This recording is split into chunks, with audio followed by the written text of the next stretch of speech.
Direttore Grego, qualche giorno fa avete fatto una conferenza stampa a Venezia dove sono stati presentati i dati su questi 15-20 giorni di perturbazioni a livello regionale veneto. Avete snocciolato anche un po' quelli che sono i dati, quindi 1500 dipendenti su tutto il comprensorio veneto, 1000 pompe in funzione in quel periodo. Questa è la situazione a livello regionale. Per quanto riguarda il consorzio Veneto Orientale, la situazione qual è? Beh, in questi 15 giorni, dopo l'evento veneziano che ha avuto un clamore mondiale, il territorio più colpito è stato senz'altro quello del Veneto orientale.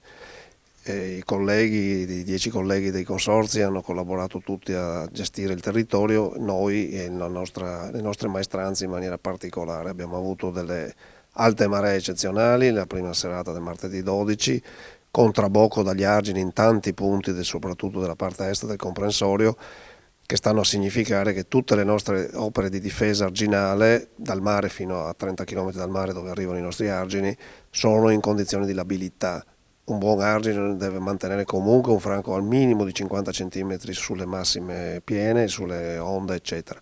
Quindi tutti i nostri argini vanno assolutamente rialzati in concomitanza anche con questo ormai conclamato rialzo dell'Adriatico, altrimenti perdiamo tutti i nostri territori che, come sapete, sono sotto il livello del mare anche di 3 metri, e dentro non c'è solo campagna, ci sono Jesolo, ci sono siti balneari, ci sono frazioni, ci sono le periferie e le zone industriali di tutti i nostri paesi qui.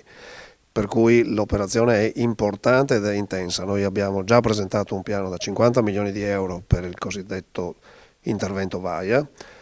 I primi 7 milioni sono partiti quest'anno d'urgenza, gli altri 15 li stiamo facendo partire per l'anno prossimo e speriamo entro il terzo anno di poter presentare progetti e di poter realizzare i lavori per fare completare questa campagna di rialzo arginale, che è importantissima, oltre a tutta una serie di interventi locali sulle nostre opere di bonifica che sono fondamentali.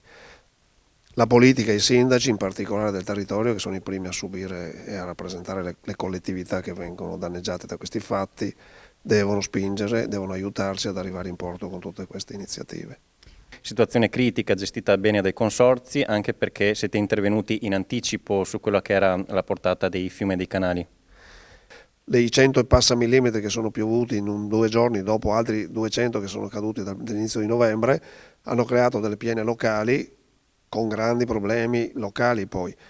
I grandi fiumi, nonostante il tagliamento abbia un po' esondato nel Cavrato, che è il suo scolmatore naturale, e abbiamo avuto un po' di attenzione sul Piave e sulla Livenza, non hanno creato problemi sostanzialmente, noi li vediamo da idraulici, se no la cosa sarebbe stata veramente spaventosa. Qual è il problema forte? Il problema forte è che l'Adriatico parte da 20 cm più alto del solito, quindi le mareggiate che di solito si alzavano a 1,60, 1,70 le abbiamo viste arrivare a 1,90, 190 cm sul medio mare. Gli argini da noi sono a più 2 metri, più 2 metri e 20, quindi vuol dire che avevamo 30 centimetri, le onde passavano.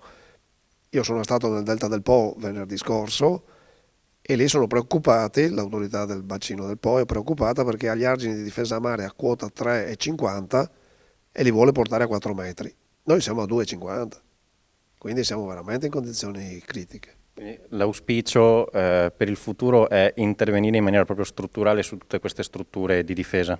Assolutamente, sono già da anni che lo diciamo, già dei programmi integrati mediterranei del 1990.